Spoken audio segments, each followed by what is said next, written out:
Hello बच्चों, चलिए प्रश्न को पढ़ते हैं और समझते हैं। यदि a बराबर 1 2 3 2 0 3 1 - 1 1 है तो a की घात 3 माइनस 2a का वर्ग प्लस a माइनस I3 का मान ज्ञात कीजिए। प्रश्न को हल करने से पहले हम प्रश्न के लिए मुख्य अवधारणा लिख लेते हैं। तो प्रश्न के लिए मुख्य अवधारणा जिसकी सहायता से हम इस प्रश्न को हल करेंगे। मुख्य अवधारणा में हम इस बात को कहेंगे कि हम a की घात 3 को कैसे ज्ञात करेंगे, a की घात 2 को कैसे ज्ञात करेंगे और ये I3 क्या है। इन सभी बातों पर विचार करने वाले हैं। तो देखिए, यदि हम a का गुणा a से करेंगे तो हमें a की घात 2 मिलेगा बच्चों, इस बात को याद रखें।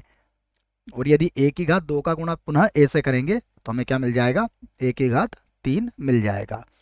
उसके बाद ये जो I3 है, ये 3 कोटि का इकाई आव्यूह है, जो इस प्रकार से होगा 1 0 0 0 1 0 और 0 0 1। ये बातें आप ध्यान रखें। आइए अब हम सबसे पहले a की घात 2 को ज्ञात करते हैं। तो a की घात 2 के लिए हमें क्या करना पड़ेगा, a को a से गुणा करना पड़ेगा। तो यहाँ पर हम a लिख लेते हैं। यह है 1 3 2, उसके बाद 2 0, यहाँ पर है 3, उसके बाद 1 -1 और माइनस प्लस का 1 है बच्चों।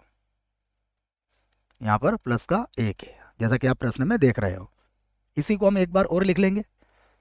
तो फिर से लिखेंगे तो ये हो जाएगा 1, यहाँ होगा 3, यहाँ पर होगा 2, उसके बाद 2 0, यहाँ होगा 3, उसके बाद 1 -1 और फिर से आ जाएगा 1। अब इसका गुणा कर लेते हैं। देखो, तो पहली पंक्ति से सभी स्तंभों को करेंगे। पहले तो 1 का गुणा 1 से करेंगे तो 1, 3 का 2 से गुणा करेंगे तो आएगा 6, 2 का 1 से गुणा करेंगे तो आ जाएगा 2। फिर 1 का 3 से गुणा करेंगे तो आएगा 3, 3 का 0 से आएगा 0, 2 का -1 से आएगा माइनस का 2। 1 का 2 से गुणा करेंगे तो आएगा 2, 3 का 3 से गुणा करेंगे तो आ जाएगा 9 और 2 का गुणा 1 से करेंगे तो आएगा 2। अब दूसरी पंक्ति को करते हैं। 2 का 1 से गुणा करेंगे तो आएगा 2, 0 का 2 से गुणा करेंगे तो आएगा 0, 3 का 1 से गुणा करेंगे तो आ जाएगा 3। फिर 2 का 3 से गुणा करेंगे तो आएगा 6, प्लस हो जाएगा 0 और माइनस 3 हो जाएगा ये। 2 का 2 से गुणा करेंगे तो आएगा 4, फिर 0 का 3 से करेंगे तो 0 और 3 का 1 से गुणा करेंगे तो यहाँ मिल जाएगा हमें 3। फिर 1 का गुणा 1 से करेंगे तो 1, -1 का 2 से करेंगे तो माइनस का 2, इधर हो जाएगा प्लस का 1, यहाँ पर हो जाएगा 3, फिर ये 0 हो जाएगा और 1 का -1 से करेंगे तो -1। फिर 1 का 2 से करेंगे तो आएगा 2, -1 का 3 से करेंगे तो आ जाएगा 3 और 1 का 1 से गुणा करेंगे तो ये मिलेगा हमें 1। तो यहाँ पर हम देखो 6 और 2 8 और 1 हो गया 9, 3 में से 2 गया तो बचा 1। उसके बाद 9 10 11 12 13, ये हो गया 13। उसके बाद देख लेते हैं, 3 और 2 5, 6 में से 3 गया तो बचा 3, 4 और 3 हो गया 7। इधर 1 और 1 2 में से 2 गया तो 0, 3 में से 1 गया तो 2 और यहाँ पर 2 और 1 3 में से 3 गया तो पुनः हमें 0 मिल गया। हम इसे क्या कह सकते हैं, हम इसे समीकरण 1 बना सकते हैं। इसे मैं समीकरण 1 बना लेता हूँ। अब मुझे a की घात 3 चाहिए तो मुझे पुनः इसका a से गुणा करना पड़ेगा। तो फिर से लिखता हूँ मैं a की घात 3 बराबर हो जाएगा a का वर्ग गुणा a के बराबर। हम a का वर्ग जो था वो कितना, 9 1 13, ये है 9 1 और यहाँ पर है 13। उसके बाद है 5 3 7, तो 5 3 7। उसके बाद 0 2 0, ये है 0, यहाँ पर 2 और यहाँ पर भी है 0। उसके बाद a को लिख लेंगे। a है हमारे पास 1 3 2, 1 3 2। उसके बाद है 2 0 3, 2 0 3 ना, यहाँ पर 2 लिख लेते हैं बच्चों, 2 0 3 है तो ये हो जाएगा 2 0 और 3। तीसरी पंक्ति क्या है, 1 -1 और 1, 1 -1 और 1, और इनका भी गुणा हम वैसे ही कर लेते हैं जैसे अभी थोड़ी देर पहले हमने किया है। 9 का 1 से गुणा करेंगे तो 9 आएगा, 1 का 2 से गुणा करेंगे तो 2 आएगा, 13 का 1 से गुणा करेंगे तो ये आ जाएगा 13। उसके बाद 9 का 3 से गुणा करेंगे तो ये आएगा 27, 1 का 0 से करेंगे तो 0, 13 का -1 से करेंगे तो माइनस का 13 आ जाएगा। 9 का 2 से गुणा करेंगे तो आएगा 18, 1 का 3 से गुणा करेंगे तो आएगा 3 और 13 का 1 से गुणा करेंगे तो ये हो जाएगा 13। फिर 5 का 1 से गुणा करेंगे तो आएगा 5, 3 का 2 से गुणा करेंगे तो आएगा 6, और 7 का 1 से गुणा करेंगे तो आएगा 7। फिर 5 का 3 से गुणा करेंगे तो आएगा 15, 3 का 0 से गुणा करेंगे तो आएगा 0, और 7 का -1 से करेंगे तो माइनस का 7 आ जाएगा। फिर 5 का 2 से गुणा करेंगे तो आएगा 10, और उसके बाद 3 का 3 से गुणा करेंगे तो आएगा 9, और 7 का 1 से करेंगे तो आ जाएगा 7। फिर 0 का 1 से गुणा करेंगे तो आएगा 0, 2 का 2 से गुणा करेंगे तो आएगा 4, और फिर आ जाएगा 0। फिर 0 का 3 से 0, फिर से 0, और फिर से 0। फिर 0 का 2 से करेंगे तो 0, 2 का 3 से करेंगे तो आ जाएगा 6, और फिर से आ जाएगा 0। अब हम इन्हें भी जोड़ के लिख लेते हैं क्या आता है। इन्हें जोड़ लेता हूँ मैं। तो यहाँ देखिए 13 और 2 15, 15 और 9 हो जाएगा 24। तो ये तो हो गया 24। उसके बाद 6 और 5 11, और 7 हो जाएगा 18। यहाँ आ जाएगा 4।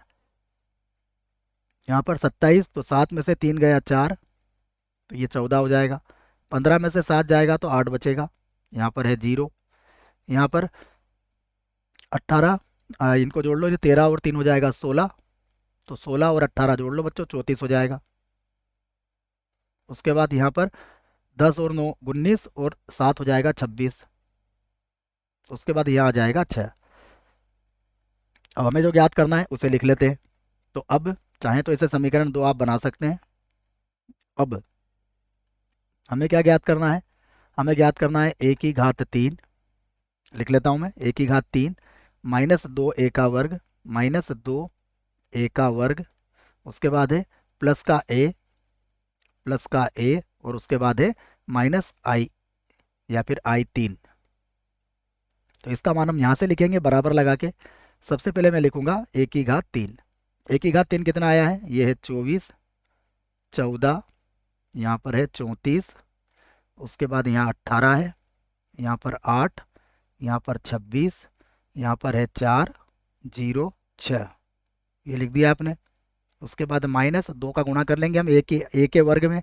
तो 2 का गुणा करेंगे तो यह आ जाएगा 18, यहाँ पर आ जाएगा 2, यहाँ पर होगा 26, यहाँ पर आ जाएगा 10, यहाँ पर होगा 6, और ये हो जाएगा 14। उसके बाद 0, यहाँ पर होगा 4, और यहाँ पर होगा 0। उसके बाद है प्लस ए।